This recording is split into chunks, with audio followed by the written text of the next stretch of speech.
Welcome back to Morning Express now for the second leg of discussions with Patriot Desmond on this segment of the show. We'll be taking a look at the security situation in the country, with what many describe to be good news for Nigeria and its neighbors who have been battling with the Boko Haram insurgency in recent years.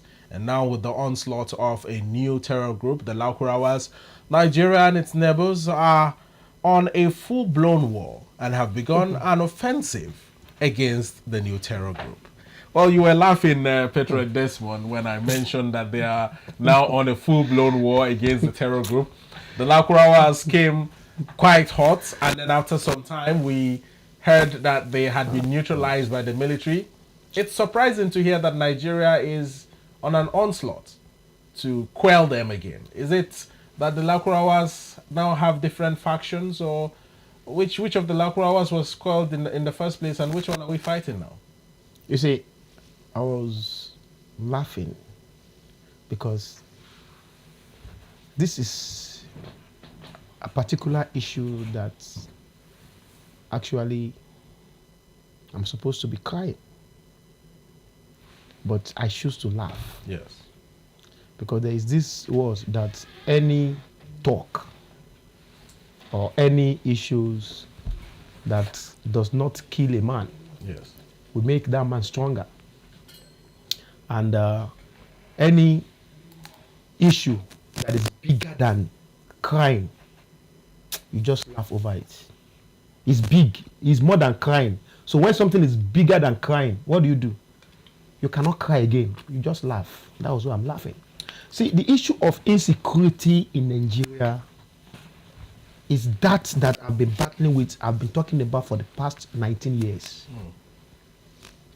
Even before the inception of Boko Haram. See, talk from Kaduna, from issue of Kaduna crisis, the Jos crisis, Benue, Bayelsa, rivers of war. See, if the Maitasine crisis. Yeah, the Maitasine crisis in Jos. You see, if you investigate this corporate, yes, people responsible for this crisis, you will find out that they are the same people. Just changing names and changing name and changing environment and building more network. It's as simple as that. It's just like an issue of courtism in school. Courtism started, I think, from the southwest or something. Yeah. From school. Then they are now expanding from one school to another school, from one school to another school, from one school. Under the same network, the same color, the same creed, the same thing. Yes. And then started branching out. And they are branching out. And later, they start having sisters organization, brothers organization. They start having sect inside courtesan. But the same intention, the same group of people. And that's why I laugh. I know that the Nigerian police have their information. The intelligence have their information. They have their information. But then, I do not know what is going on with fighting this insecurity at once and sincerely. Look at what is happening in our forests. That's the Sambisa forest. There were times that you hear about Fulani herdsmen. Fulani herdsmen. After some time, they were degraded. They were denigrated.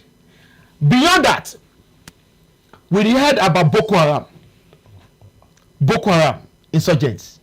After some politics, some interventions, some destructions, and some rehabilitation. That one too down. We now hear about banditry, kidnappers. You see, they come with different coloration. So I laugh simply because now there is an offensive against what the Lakurawas. Then after some time, they will now transform into another thing.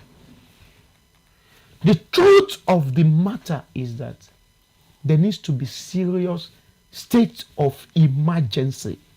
ECOWAS needs to declare state of emergency against banditry along the borderline. There shouldn't be any safe haven in any country of the West Africa. There should be a total war.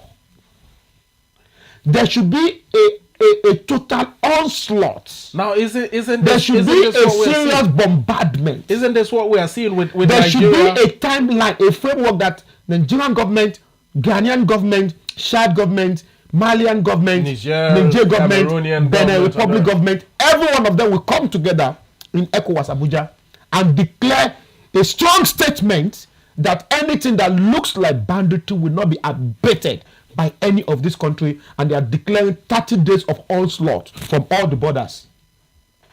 They're chasing them from Nigeria. If the African military games could be held within Abuja and different military personnel from all over the continent came to Abuja, converged here, and the games were held, I believe the fight against insurgency and terrorism in Nigeria and its neighbors could be fought collectively, much like the African games was. Beyond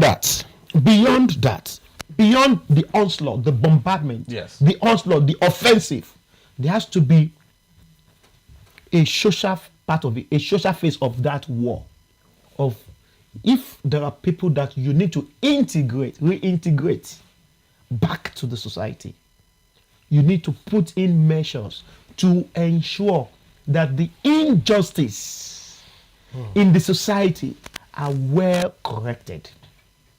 Because there are certain injustices that have led into frustration, that have made people in the first instance go into such. And what such injustice are you talking about, Patriot? Exploitation. Of who and who? Of some individuals. There are people who felt in the first instance that they have not been properly carried along in the sharing, in the fair share of their own resources. Now, isn't that one of the things that the tax reform bill is trying to address? That is part of it. There is so much injustice in our society. The rich, they are getting richer at the expense of the poor, to the glaring eyes of the poor people.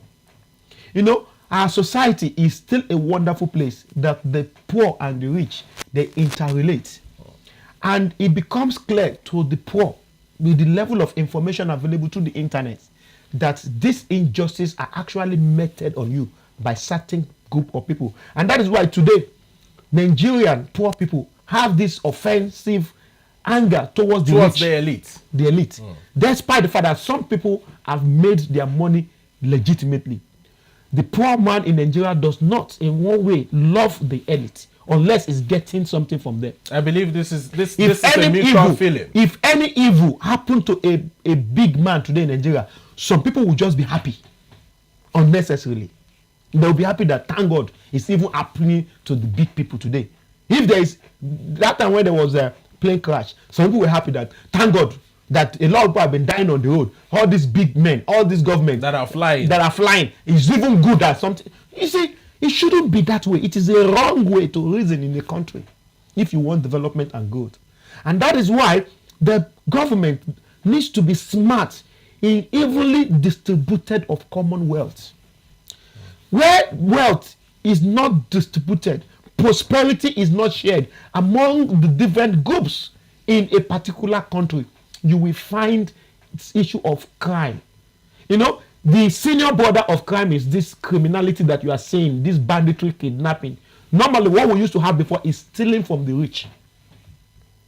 But because of exposure, because of civilization, they are now advancing their own cause to acquisition of some small arms and light weapons, ammunitions, and all that. Even some explosive devices. Because of what? They are now having more connection, more access to information, and more mobilization of resources from even third world countries. Not third world, I want to say third parties. Third parties, okay. from outside, those who have interest in their resources. The truth of the matter is, why this bombardment by ECOWAS is going on, the onslaught is going on, the government needs to think about how to incorporate every strata of the society, and everybody should get a fair sharing of the common wealth. We cannot just say Nigeria is wealthy, Nigeria is rich, and this wealth is not circulated across all boards. You cannot successfully fight against injustice. That's why I laugh. You cannot eliminate crime. You can only reduce crime, only when you are fair to all. When you are just to all concerned members of your society. See, the poor people you neglect in the society will turn around to become the evil that you'll be fighting or managing in the society. That is how a smart government should think. In a family, if you have 10 children, almost like let me give you an example. Yeah. In a particular family where you have children and you have decided that there are some 3 children in the family that you will not attend to, you want them to succeed on their own, you just neglect them, you do not provide for their daily bread, you will find out that they will metamorphose to become the problem of the family. They will even start selling the properties of the family. They will be causing problem to the family. They will bring shame. They will bring disgrace and embarrassment to the family. And that is what is happening in Africa. That is what is happening in Nigeria. Due to that neglect. Due to that negligence. In this country, Nigeria, there are a lot of poor people that would, from rich environment, if they look at the blessings of their natural resources, and yet they are poor, that will motivate them to go into crimes. And that is why you see that a lot of people are finding crime very attractive and lucrative because there were times in this country where the government deliberately decided to give attention and rehabilitate back to the society with juicy offer people who have gone against the state. There were times in the history of this country that almost every region is trying to come up with their own group because they believe that by the time they attack government assets, government will give them amnesty. It shouldn't be that way in the first instance. And that is why government should always be proactive instead of what? Reactionary. Government should always think about the well-being of the people. See, if everybody is okay, Babiala, beggars, thieves will be reduced drastically. Drastically. And we won't have situations government should start like the one in the FCT where beggars are being asked to move or even captured and taken to rehabilitation centers within the FCT. Let me use you as an example. Okay. If you are better fed in your house before you visit me, if I offer you food, will you eat it? Well, if I want to, but I could refuse it. If you are better fed and there is no space in your stomach to take any food, if I give you another food, will you take it? Certainly not. Not. Do you know that the reason why there are beggars everywhere is because of hunger? Those people just want to survive. And the only way, they don't have skills, no education, no any form of social amenities. They do not even have control of their space. So the only thing they can either resort into is either to steal, or to beg. And some of them prefer to beg, which is even better for us in the society. But in the total, these are productive members of the society that should be adding to the productivity and the growth of the country. But because the country have not considered them in their planning and provided the right skills, the right basic amenities and the infrastructure to support the skills that the country has given to them, you see them become nuisance in the society. They give birth to children, and the children, because of lack of proper education, parenting and mentorship, they become nuisance and become shushu menace, vices. And that is why a country should be smart enough. While the onslaught is going on in this northwest, you should be preparing ahead by ensuring that the young population, they are well captured into national growth and development through agriculture, through digitalization, through digital economy, through technology, through entrepreneurship, These skills must be available to the young generation. We should begin to think that, okay, fine, we've had our fair shares of planning. We've not planned properly in the last 30 years. We've not planned very well since our independence. This is the time to start getting things right. We need to begin to have a conversation for the next generation. The kind of conversation we should be having right now is about how to redeem the next generation, so that there will be what? A generation shift. There has to be a generation shift. Obviously, Nigeria cannot continue this way. We cannot continue to fight every time you read the paper, kidnapping here, kidnapping that, where you do not see this in other climes. If you go to other parts of the world, you don't see this. Their issue is many issue, not some issue of banditry, kidnapping. The world have moved beyond all those kind of issues. So truly, we are still third world countries. But I tell you that we need to begin to chart a global conversation that Nigeria and Africa is now a superpower. Nigeria is a great country. We need to begin to look at away from all these small issues. We need to develop our horizon to focus more on developmental issues than all this issue of fighting corruption, fighting issues. We need to wake up as a country and look at a broader picture of the world and strategically position ourselves as a superpower in Africa and mobilize everybody in the country to that vision. Well, very fantastic takes there, Patriot Desmond. And you are as patriotic as you are compassionate about this country. And I appreciate that. Let's talk about the non-appointment of ambassadors. 19 months down the line, since inception of this administration, people have been waiting. Nigerian embassies outside the shores of Nigeria have been operating without ambassadors for 19 straight months. And envoys are beginning to voice their dissatisfaction and concerns about this delay. And now there is a list that the federal government or the presidency has said is a fake list of ambassadorial nominees, citing that later within this week, the president is likely going to name those ministerial nominees to envoys across the world. What do you make of this development? First of all, what I would make out of this is we need to understand that there are numerous problems as at the time the president come on board. Yes. So there is this thing we call in economics scale of preference, where you begin to look at the most important issues and you deal with them head on to these lesser issues. Every issue on the table is important, but you have to look at the one that is more important. And then don't forget also that in this country we have been crying and shouting of what? Cutting down expenses and cost of running government. A government that have been borrowing money, go to France and borrow money, go to China and borrow money, go to Germany to lend money, go to US and borrow money. That government, you will not want to expect that you should give that government a lot to show at the same time.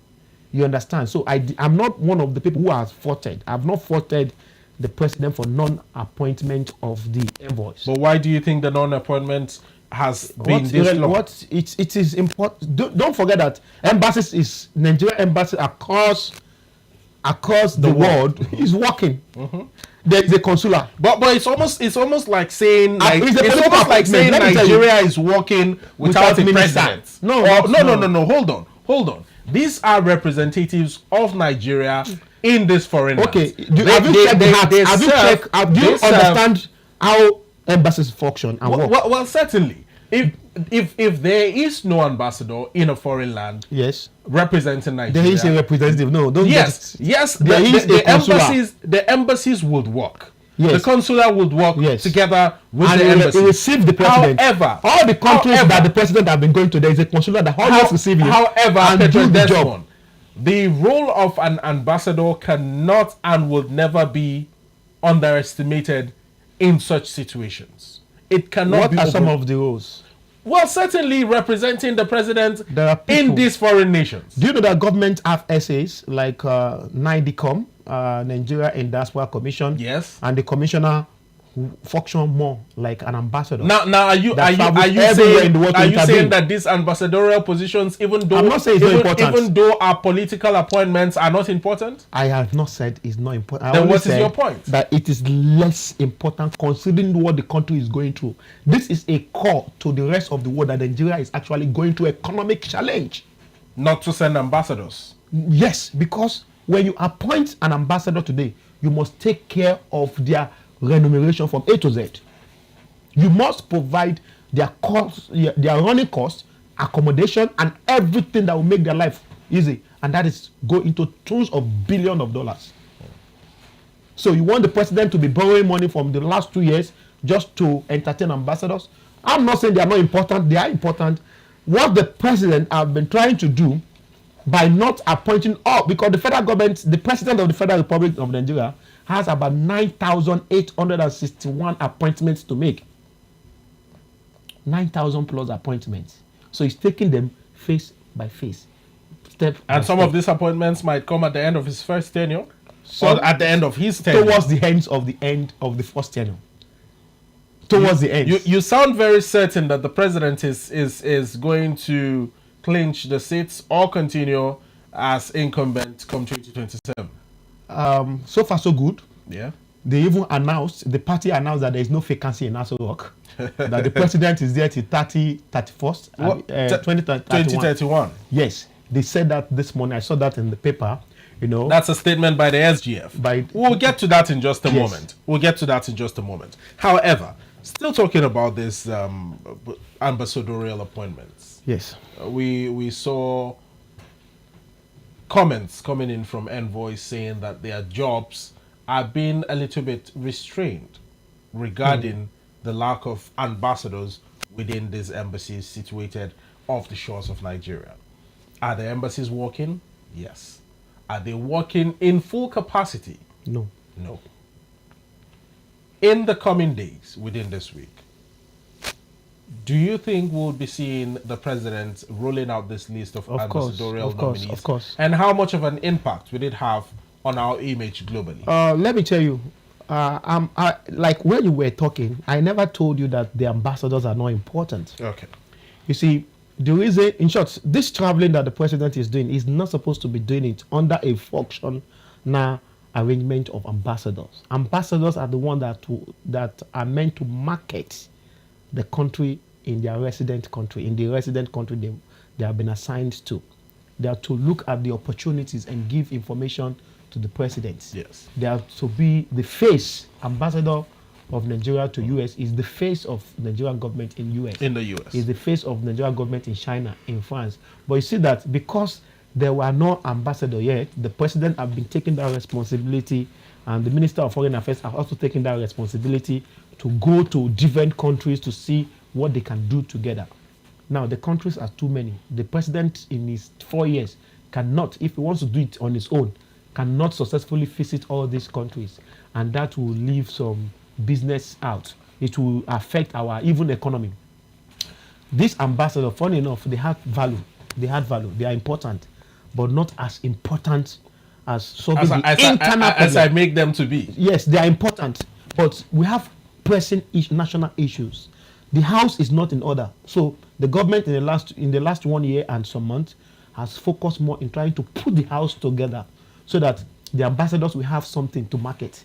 You know, if it's just like a production, if you are still trying to produce a product, you cannot appoint marketers. Marketers to market the product when you are still trying to produce. And you are not certain of the quantity or even the quality so what of the president product of the Federal Republic of Nigeria has been doing since his assumption of office is to produce a good product and then appoint ambassadors, the marketers, that will now go to different countries of the world to market Nigeria in good light and also attend to administrative functions and the needs and aspirations of the Nigerians. When you say good products, can you let us in on the good products you're talking about? Yes. In terms of what is the president's actions and reforms. First of all, you need to know that 2 countries are binded by trades and looking at resources, what they can export and import. What can we bring from US? What can US get from the country? That is why you see this bilateral arrangement or understanding between governments, and it's also cohesion and globalization, and also to increase ease of doing business among these two countries, ease of traveling, the ambassadors solve issue of traveling from this country to that country, yes. and also look at the opportunities in Nigeria. Can we get bitumen? Can we get lithium? Can we get gold? Can we get oil? These are some of the business that the ambassadors attend to in those countries. So when you now talk about the product is that Nigeria as a whole, what kind of cash crops, what kind of raw materials, what kind of exports opportunities is available in the country. That is why the government is working hard to ensure that the country productivity is also boosted. And while that has been done, ambassador will have a lot of business in out of the country, and that is how it is. There are some people who would want to come to Nigeria to do business, and they have to go through the embassy. Some may not even have credible information from the street.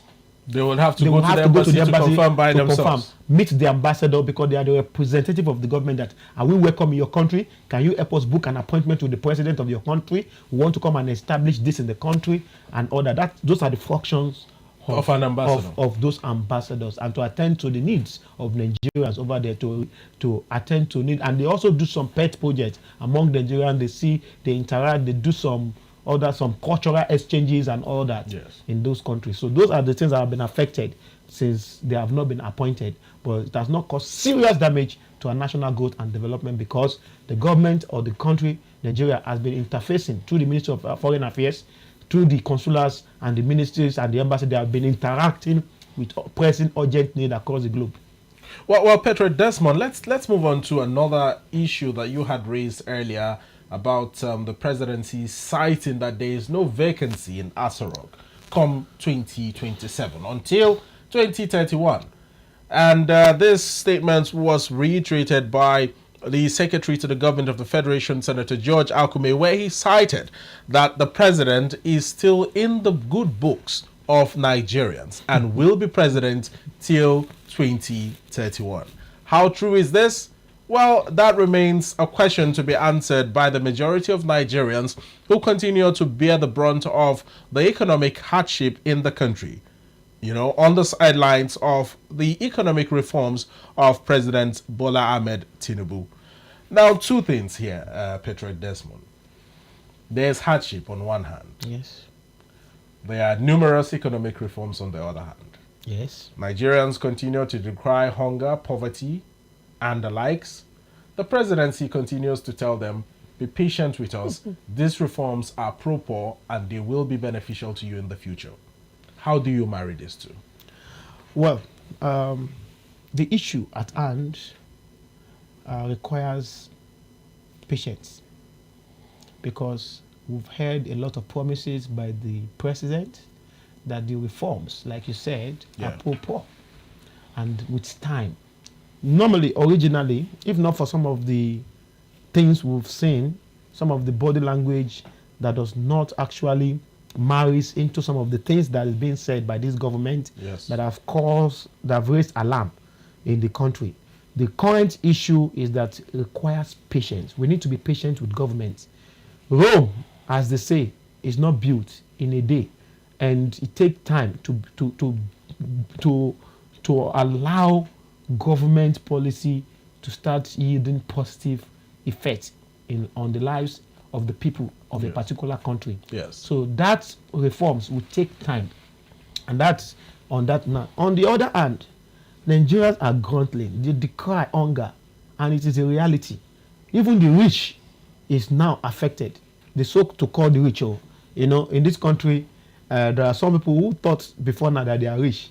But right now, they just realize that they are not rich, because they are not even middle class, because middle class is non-existent. The policy of the president, the current policy of APC and President Bola Ahmed Tinubu has exposed their vulnerability, that they are not rich. So you are either wealthy or poor. So everybody now is, almost everybody. That is to tell you the real challenge we have in the country. The real challenge is that there is a large gap, a very wide gap between the rich and the poor. And it's a very big issue. And that is the reason why you have seen that there is a lot of crimes everywhere, and we are now raising nuisance society. And let me tell you, if government did not wake up, it will cause a big issue in future. So let me go back to the issue. Now we do not have the system that supports social amenities. Yes. You know, our social insurance is poor, and our social welfare package in this country is very poor. You see, we need to start thinking of a country where people can still survive, even if they lose their job, even if they had some emergency, even if there is certain natural disaster. People will have hope in the government that, no, I'm a Nigerian. As long as I have my green passport, I have my NIN number, if I have issues in this country, I will still survive.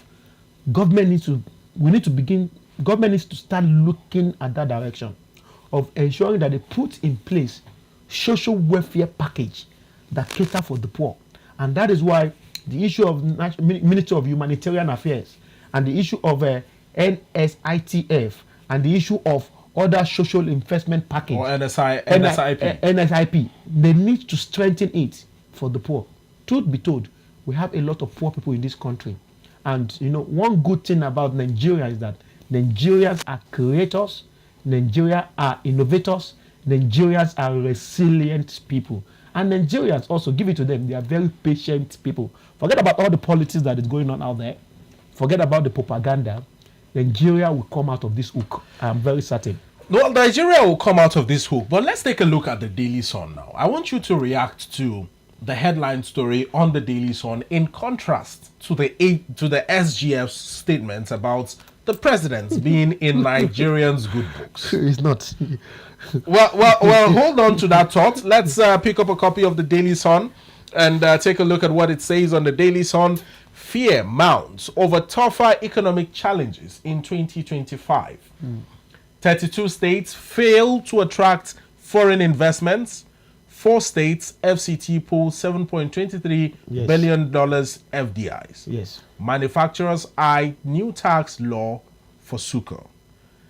The last 3 strap lines on this paper are quite encouraging.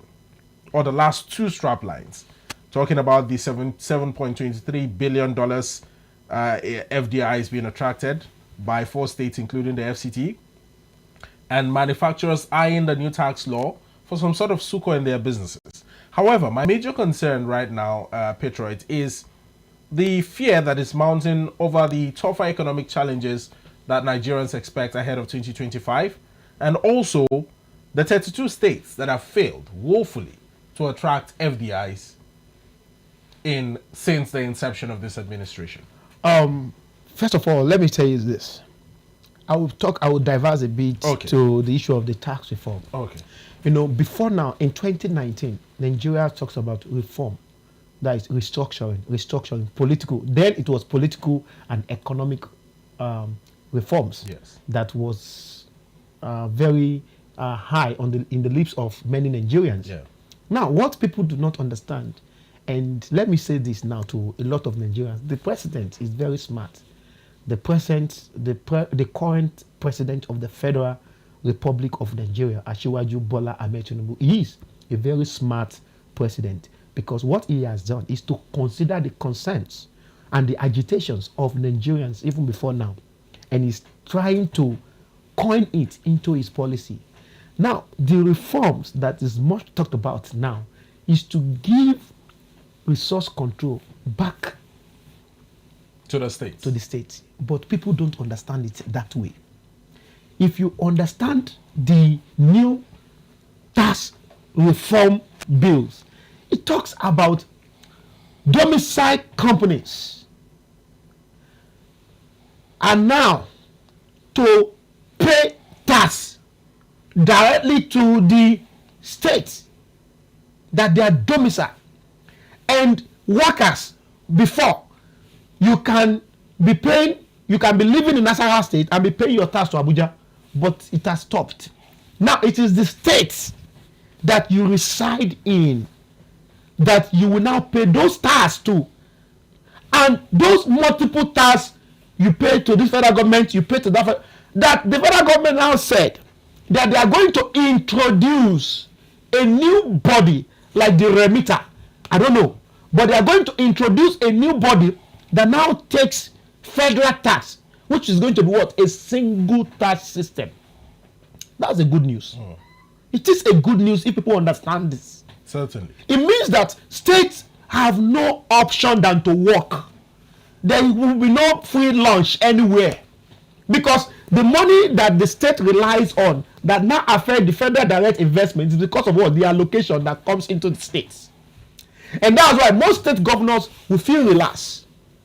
Instead of looking at the abundancy of their natural resources and the blessings of the state, they'll be looking to FAC allocations. They are now looking at FAC allocation. But what these reforms will do to them is that the FAC will come, but it will be reduced. Because based on your productivity. Based on your productivity. It will be reduced. Now, the states that are now crying wolf, they are the enemy of progress. The states, the lazy states. Now, you see that a lot of people cry that create more states. It is not the issue of creating more states. It's the issue of, does the state have the capacity to generate and attract foreign direct investment? Only 4 states have been able to make more money than what they generated, what they get from FAC. Kudos to Enugu State and the Enugu State governor. He appears to be leading or charting the course for these FDIs that we are seeing, followed by these other 3 states and then FCT. Lagos and the rest. Enugu hasn't had a leader or a governor that is this proactive in a very long time. And if you noticed in most of the president's, foreign visits recently, the Enugu State governor has been tagging along and has been, in turn, attracting these FDIs into his state. Should other governors emulate this? Why would they emulate good things? See, let me tell you, President Bola Ahmed Tinubu cannot solve the Nigeria problem. If we must solve the problem, all the state governors must be at their best performance.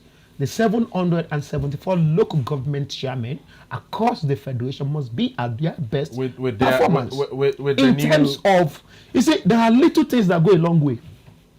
Every locality have certain peculiar product they produce. Let me give you an example. If you go to a local government in Oyo State called Iseyin, Iseyin is located in Oyo North Senatorial District. It's a very big local government. But do you know that before independence, Iseyin have been known for production of what they call Ofi. Ofi is this particular Yoruba clothes. Yes, the very thick one. The very thick one, Ofi. Do you know that Iseyin is known today for its economic prosperity across the whole of Oyo State because of that their local products which they maximize. And it is not just Iseyin it is not just that local government that is peculiar to having a particular product. Every state like Abakaliki, they have their rice. Not just Abakaliki. If you go to Kano, they have their own local product too. Why not the local government chairman focus on rebranding and supporting these local producers? Celebrate them. Have a special day that you celebrate them and you attract direct investors from foreign countries to come and say first, come and see what we produce here. It is not easy to govern Nigeria, but you must be ready to look inwardly. First of all, look at the potential and start to harness them. We have a lot of potentials in Nigeria, but people do not understand the meaning of harnessing them. Only few local governments in Nigeria understood this wealth and work with it. Like the Iseyin, like some other places in Nigeria. Or even Jos here, very close by. Even Tifi, even Igala, that's their trademark. Even Benin City. Their artifacts is now being exported anywhere in the world. And don't forget, Nigeria is not just one nationality. Nigeria have about 356 ethnic group, and each of these ethnic group have a peculiar identity and artifact that if the local government chairman in the country can look inwardly, they will be solving a national problem, because the local government itself will be attracting foreign direct investors. So you should not blame state governor alone. Blame also the local government chairman, because the local government chairman also have the opportunity to leave the shores of their country to outside the country to also attract direct investors. Beyond that, we must start looking at leadership with responsibility. You shouldn't become a president for the sake of become a milocom. You get the point? You shouldn't become a state governor because you feel like it is your own turn or the turn of your own tribe. We should become a leader because we want to come and make a difference and give what they call purposive leadership and making impact in office. A lot of people are not driven by purpose. A lot of governors in Nigeria are not driven by purpose. A lot of chairmen are not driven by purpose. A lot of members of National Assembly, be it senator or reps, what do you think they are not driven by purpose. They are driven by their own selfish interest to make more money and to make more influence in the society. That I'm influential. I'm the former senator. I'm the former governor. I'm the former president of the Federal Republic of Nigeria. There's no bigger dream that is pushing them, and that is why you see that at the end of 4 years they could not even hold on to one particular blueprint that they've laid behind, and that is why Nigeria is not moving. So everybody is just looking at president. How much would the president do? What do you think the president of Nigeria can do to Nigeria? Well, I believe he's doing enough, and but there is still more to be done. Yes, because he's not being supported. I wouldn't want us to delve into those matters now, Patriot Desmond, because it's going to be very intense, and the time that we have left would not be enough for us to exhaust it. But in closing, just a few seconds, 30 seconds, your final words. Well, my word has always been that Nigeria have what it takes to be a great country anytime, any day, and I have this hope. That Nigeria will be great again, but not without the support of all Nigerians, irrespective of your field, irrespective of what you do, whether you are in a very big office or a small office. But the little you can contribute to national growth and development will go a long way in helping us achieve that bigger picture of a great Nigeria that we have always dreamt of. So what we need to do as the Nigerian people is that we need to have a vision aligned with the national vision and run with it, and we should be focused. We should see it as a big tax that we must give, that we must contribute our own quota independently, individually, and collectively to national growth and development. And that is the only way out of the current mess that we are in. The president alone cannot do it. The governor alone cannot do it. The chairman that I have even mentioned cannot do it. Every Nigerian have a particular talent given to them by God that they must contribute to national growth. Patriot Desmond, we must thank you so much. That has been a very intense conversation, and we look forward to having you here again in the studio sometime soon. Thank you so much, Chijoke.